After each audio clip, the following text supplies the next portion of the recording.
22 tahun yang lalu, kondisi saya sama seperti kalian pagi ini. Perasaan saya 22 tahun yang lalu seperti kalian hari ini. Ketika itu 100 anak Indonesia dapat beasiswa Al-Azhar. Nama saya ada di sana, tapi tidak sebahagia kalian.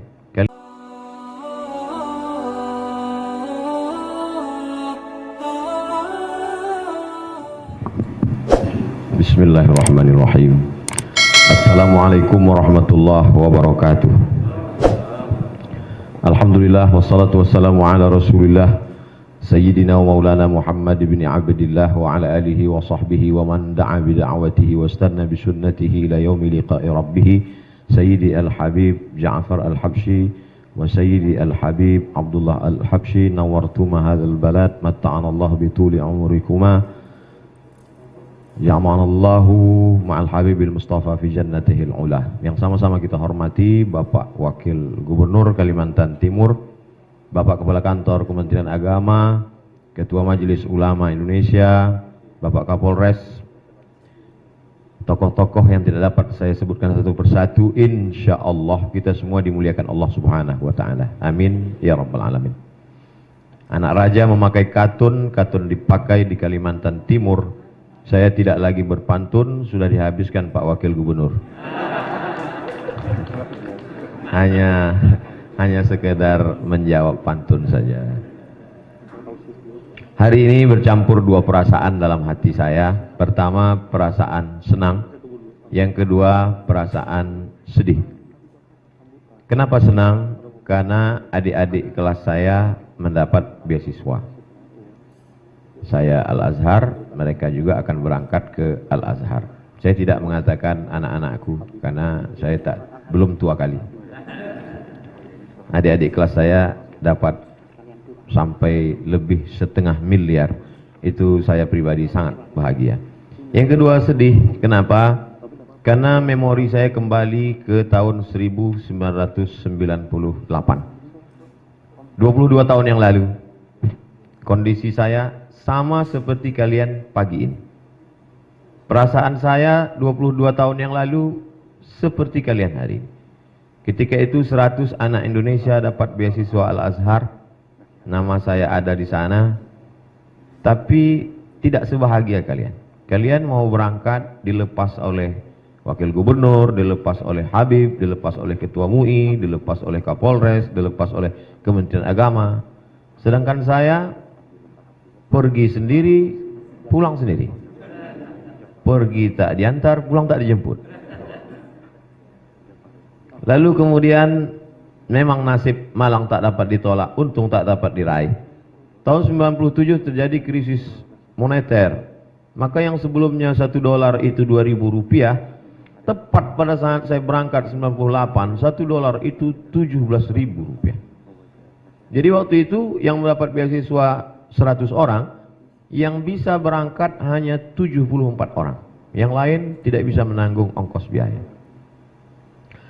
Lalu kemudian berangkatlah kami pada tanggal 5 September 1998. 5 September 1998 sampailah ke Kairo. Sampai di sana kalian hari ini nanti kalau sampai di Kairo punya sekretariat Kekeluargaan Mahasiswa Kalimantan, KMKM namanya. Ingat itu singkatannya, Kekeluargaan Mahasiswa Kalimantan. Karena ada orang yang memplesetkan KMKM, kumpul makan, kumpul makan. Sedangkan saya dulu begitu sampai, kami ngontrak rumah 2 kamar, harganya 300 pon di lantai 9. Kebetulan pas saya sampai di sana sering mati lampu. Jadi liftnya mati, naik tangga. Lalu kemudian kalian, adik-adikku sekalian, sampai di sana mendapat beasiswa dari Al-Azhar, dari Baitul Zakat, dari World Assembly Muslim Youth, WAMI, dari Al-Majlisul A'la Lishu'un Al-Islamiyah. Ada 4 potensi kita dapat beasiswa. Tapi jangan ambil 4-4-nya, nanti ketahuan diputus semua. Dan kalian dapat juga beasiswa dari pemerintah provinsi, dari Pemda. Saya dulu belajar hanya dapat beasiswa dari Al-Azhar. 162 pon, 50 pon untuk sewa rumah, 50 pon untuk makan, tinggal 62 pon. Disitulah semua ongkos taksi, ongkos bis, beli diktat dan lain sebagainya. Saya ceritakan ini supaya kita ada perbandingan. Karena kalau tidak saya ceritakan begini, nanti adik-adik merasa paling sulit, paling susah, paling payah. Khawatir saya nanti kalian pergi ke tepi sungai Nil. Jadi ini yamsaskum qarhun faqad massal qauma qarhum mithluh. Kalian luar biasa, berangkat dilepas, ada bantu biaya tiket, sampai di sana ada sekretariat, sampai di sana ada bantuan beasiswa. Nanti setelah pulang pula diperhatikan. Perhatian pemerintah luar biasa kalian. Saya pulang karena mungkin ya itu tadi, karena dari awal itu akhirnya saya pulang, saya melamar di tempat banyak lamaran. Salah satu lamaran itu menerima saya. Datanglah surat ke rumah dari College University Perguruan Agama, namanya KUPUS, College University Perguruan Agama, KUPUS, B ujungnya KUPUS, College University Perguruan Agama Brunei Darussalam. Saya diterima kontrak 2 tahun. Saya sampaikan ke almarhumah ibu saya, "Mak, aku dapat kontrak jadi dosen 2 tahun di Brunei Darussalam. Aku pergi atau tetap di kampung?" Kata dia, "Sejauh manapun kau pergi, sebanyak manapun duit yang kau dapat, hidup ini cuma 2, makan, pakai. Tak lebih dari 2. Apa yang kau kejar? Baguslah tetap di kampung ini, kau mendidik umat." Jadi maksud saya, adik-adik yang sudah dilepas, dibiayai, ada sekretariat, disediakan beasiswa, jangan nanti baliknya ke kampung orang lain. Andai saya pergi ke kampung orang lain, nggak salah, karena memang saya nggak dibiayai. Tapi kalau sampai kalian pergi ke kampung orang lain, dosanya 2 kali lipat. Satu provinsi menyumpah kalian.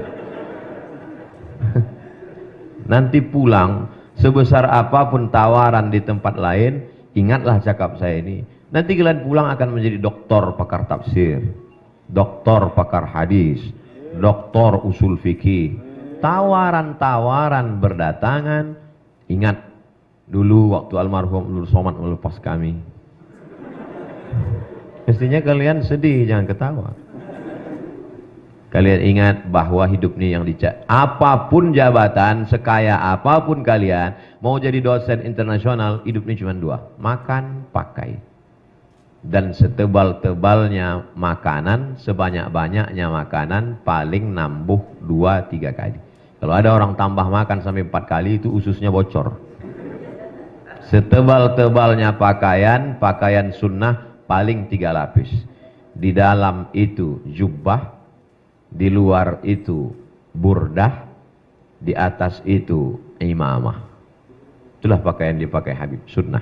Di dalam jubbah, dibalut dengan burdah, di tengkuk rida, di atas imamah. Kalau sampai lebih daripada itu bukan ulama, demam.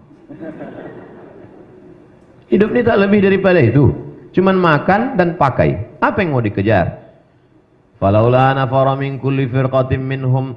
Oh, jadi Ustadz tidak didapat ongkos, tidak dapat beasiswa itu Ustadz marah? Enggak, saya tak marah, saya husnuzon. Mungkin mereka tidak kasih saya karena mereka anggap saya kaya. Nama saya kan Abdul Somad Batubara. Semua batubara di Kalimantan Timur ini saya yang punya. Andailah mereka kasih dulu saya beasiswa, mungkin saya nggak jadi selesai kuliah, karena saya sibuk pacaran di Kairo. Duit banyak kan? 4 tahun saya di Mesir, nggak pernah pacaran. Kenapa? Karena perempuan nggak mau sama orang nggak punya duit. Saya lebih serius belajar. Saya selesaikan. Masuk saya ke Al-Azhar bulan September 98. Bulan Juli 2002 saya sudah selesai kuliah, finish. Nilai turun Agustus. Jadi saya selesaikan S1 saya 3 tahun 10 bulan. Selesai. Jadi saya tak mau nanti adik-adik udah berapa tahun di Mesir? Cepat selesai. Kalau sanggup Al-Azhar terus. Saya tak sanggup di Al-Azhar. Maka saya pergi ke Maroko, setelah itu saya ke Sudan. Tapi kemudian ada orientasi, ada cita-cita. Kata orang yang tidak bertuhan, gantungkan cita-citamu, alam akan membantu. Karena mereka tak percaya kepada Tuhan. Kata dia, alam akan membantu. Orang ateis itu. Tapi kita sebagai orang beriman, gantungkan harapanmu, Allah akan menolong. Maka dari sekarang, saya kemarin dapat kiriman foto kamar saya dari kawan saya. Gambar saya sedang nyetrika di kamar saya waktu di Kairo. Di dinding itu ada tertulis, pintu Meknes. Meknes salah satu kota di Maroko. Ternyata waktu saya S1, saya sudah mau punya cita-cita mau ke Maroko. Tembakan saya waktu itu 2, kalau tidak ke Maroko, ke Sudan. Saya tidak memaksa adik-adik mau ikut seperti saya, karena kawan-kawan saya juga macam-macam. Ada namanya Ustadz Reza, S1 Al-Azhar, S2-nya ke Jerman, S3 Australia. Silakan, Timur dan Barat. Nanti saya kalau belajar di Barat itu jadi sekuler. Enggak, kawan-kawan saya belajar di Barat, pulang malah lebih Islami daripada sahabat-sahabat yang belajar di Timur Tengah. Saya kaget, saya terkejut. Kenapa kalian pulang lebih militan, lebih istiqomah? Karena kami ketemu betul dengan yang kafir-kafir itu katanya. Satu kos-kosan kami dengan orang ateis katanya. Oh, ternyata sebetulnya yang kita baca di Kalimantan Timur dengan yang kita baca di sana itu apa sih bedanya? Sama aja. Quran yang ada di sini, Quran itu juga yang ada di Kairo. Sahih Bukhari, Sahih Muslim, Sunan Abi Daud, Sunan Nasai, Sunan Tirmidzi, Sunan Ibnu Majah, Muwatta Malik, Musnad Ahmad bin Hanbal, Sunan Ad-Darimi, Musnad Ibnu Abi Syaibah, semuanya sama. Lalu sebenarnya kita ke Mesir itu untuk apa? Belajar hidup. Di sana adik-adik nanti akan ketemu semua orang. Ihbitu Misra, fa inna lakum ma sa'altum. Di sana kalian akan ketemu dari mulai Musa sampai Fir'aun. Saya sarankan ke adik-adik nanti memang temui betul Fir'aun itu di sana. Tempatnya di samping Sungai Nil. Gedung tempat tinggal dia, dindingnya warna batu bata. Namanya Tahrir Square. Masuklah ke dalam. Walaupun dia sudah mati, tempatnya tetap di atas. Saya sampai ke sana, masuk saya ke tempat Fir'aun, bergetar jantung saya pas mau masuk. Tiketnya mahal.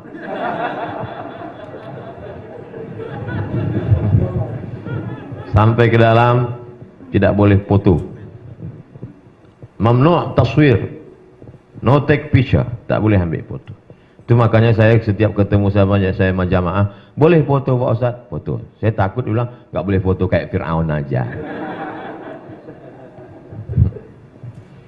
Fir'aun sedang menyadarkan kita, setinggi apapun jabatanmu, kau akan terbujur kaku, kau hanyalah tulang-tulang yang lapuk, kau hanyalah kulit-kulit yang membusuk. Lalu kenapa Fir'aun tidak membusuk? Allah berjanji, al-yawma nunajjika, hari ini kuselamatkan engkau, bibadanika, dengan badanmu, litakuna liman khalfaka ayah, supaya kau menjadi pertanda bagi orang-orang yang datang setelah engkau nanti.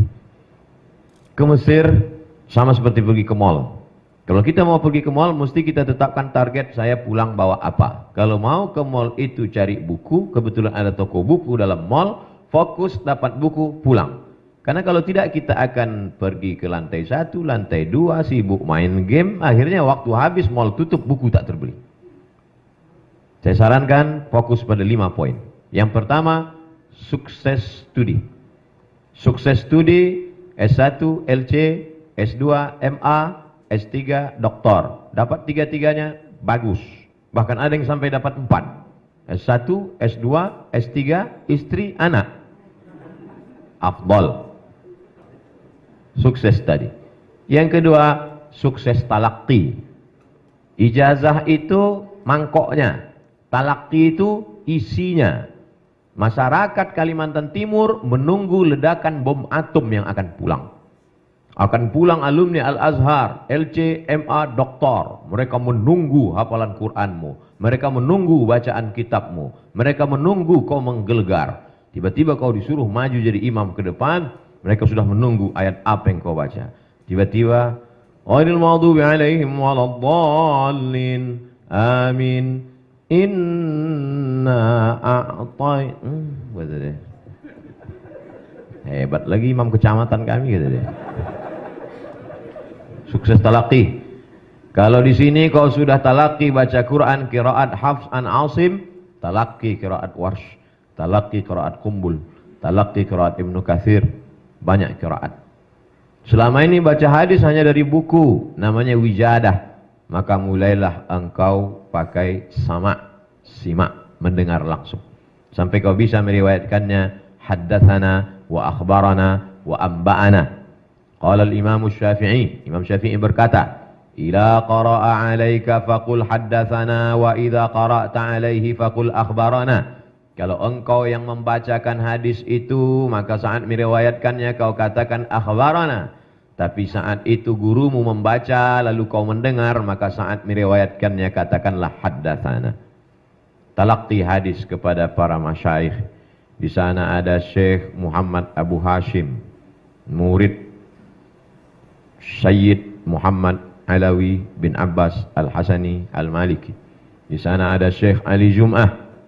Ada sanad dari belahan barat Syekh Abdullah bin Siddiq Al-Ghumari. Ada sanad dari belahan timur Syekh Yasin Al-Fadani. Kedua sanad ini bertemu dalam kepala Syekh Ali Jum'ah. Syekh Abdullah bin Siddiq Al-Ghumari menulis satu kitab sirah dzatiyah, biografi dia. Ditulisnya di situ, min talamidhi, di antara murid-muridku adalah Syekh Ali Jum'at kana karimal khuluqi. Ali Jum'ah adalah muridku dan akhlakul karimahnya luar biasa. Talaqi dengan mereka. Datanglah Syekh Albani mengatakan hadza haditsun dhaif, hadza haditsun dhaif, hadza haditsun dhaif. Datang Syekh Mahmud Said Mamduh. Apa kata beliau? Bal sahih bijami'i syawahidihi wa mutaba'atihi. Ternyata Syekh Albani baru membaca satu tarik jalur, lalu dia hukumkan hadis itu dhaif. Sementara hadis itu ada syawahid dan mutaba'atnya. Irtaqat darajatuhu ila haditsil hasan. Derajatnya bisa naik kepada hadis hasan. Maka dibahaslah itu oleh Syekh Mahmud Said Mamduh dalam kitab At-Ta'rif bi Auhami man qassama sunan baina sahih wa dhaif. 7 jilid. Orang yang masih hidup di Mesir. Maka talaqi. Bulan Juli habis ujian, Agustus, September, 3 bulan libur, habiskan waktu untuk talaqi. Pasang target. Libur semester 1, khatam Sahih Bukhari, Sahih Muslim. Libur semester 2, khatam kitab ini. Saya tak ingin mendengar gimana kabar anak-anak Kalimantan Timur di Kairo waktu Juli, Agustus. Alhamdulillah Ustaz, dapat tiket pulang semua. Sukses studi LCMA doktor. Sukses talaqi. Nanti kalau kalian talaqi berijazah, nanti pulang ke Samarinda, kalian pede untuk buka majelis. Majelis apa yang ada di sana? Majelis Arba'in Nawawi. Sanadmu bersambung kepada Imam Nawawi. Majelis apa di sana? Majelis Bulughul Maram. Sanadmu bersambung kepada Al-Hafiz Ibnu Hajar Al-Asqalani. Sana kitab apa? Di sana mengkaji tentang At-Targhib wa Tarhib. Sanadmu bersambung kepada Al-Hafiz Al-Munziri. Di sana apa? Di sana Al-Adhkar. Sanadmu bersambung kepada Imam An-Nawawi. Dengan itu ada ikatan emosional. Melanjutkan tradisi ulama Ahlus Sunnah wal Jamaah. Yang ketiga, sukses metodologi. Metodologi pengajaran bahasa Arab untuk orang non-Arab. Karena nanti ketika kita pulang ke kampung halaman, kita diminta ke kampus untuk ngajar bahasa Arab. Sedangkan kita dari Fakultas Usuluddin, Fakultas Syariah. Kita tidak bilang kita bahasa Arab. Apalagi mengajarkan bahasa Arab. Itu ada metode caranya. Dan di sana ada itu. Ambil kursus pengajaran metodologi. Metodologi tahfiz Quran. Macam-macam metode ada di Kairo. Karena nanti setelah pulang kita akan buka rumah Quran, TK Quran, SD Quran, SMP Quran, SMA Quran. Bagaimana kita mau mengajarkan? Memang kita di Al-Azhar diwajibkan ngapal Quran. 1 tahun 2 juz kami dulu. Tapi nanti cara menghafalnya, cara membuat anak-anak menjadi hafal, kita tak punya metodenya. Pelajari itu, ada metode tabarok. Macam-macam metode yang terkenal. Jangan sampai ketika kita pulang, kita tak membawa apa-apa. Yang kita bawa cuman Tokmiyah bil Bait. Yang keempat, sukses organisasi. Aktif nanti di PPMI, Persatuan Pelajar Mahasiswa Indonesia, aktif nanti di PCNU, aktif di Muhammadiyah, aktif di KMKM, aktif di lembaga kajian tafsir, kajian fikih, usul fikih. Untuk apa? Supaya terbiasa berorganisasi. Mana tahu nanti pulang jadi ustadz, tiba-tiba dicalonkan orang jadi presiden. Jadi kita sudah tidak gagap lagi secara organisasi. Mana tahu pulang nanti tiba-tiba bisa jadi anggota legislatif. Kita bagi-bagi peran. Tidak selamanya dakwah ini selesai hanya dengan ceramah. Buktinya dengan ceramah, mari kita tolong Timur Tengah, mari kita bantu mahasiswa yang mau ke Mesir. Enggak selesai. Tapi dengan kekuasaan, enggak perlu ceramah, tanda tangan, keluar 0,5 miliar. Itu baru satu tanda tangan, kalau sampai 3 kali. Sukses studi, sukses talaqi, sukses metodologi, sukses organisasi, yang terakhir adalah sukses komunikasi. Tak ada gunanya banyak ilmu tapi komunikasimu jelek. Apa kata orang? Aku salut dengan dia itu. S1, S2, S3 Azhar, hafal Quran, tapi sombongnya minta ampun. Cukuplah sekali jumpa sama dia, mau muntah aku nih mukanya. Komunikasi kita mesti baik. Belajar. Alhamdulillah nanti adik-adik selama di sana ketemu dengan semua orang. Jumpa orang Aceh, jumpa orang Jawa, jumpa orang Sunda, jumpa orang Makassar, jumpa orang Banjar, tak usah ke sana, sini banyak. Jumpa dengan orang Melayu. Dengan berbagai macam karakternya ada. Anak-anak KPMJB, Kekeluargaan Masyarakat Jawa Barat. Orangnya lembut-lembut, sampai nggak kedengaran suaranya.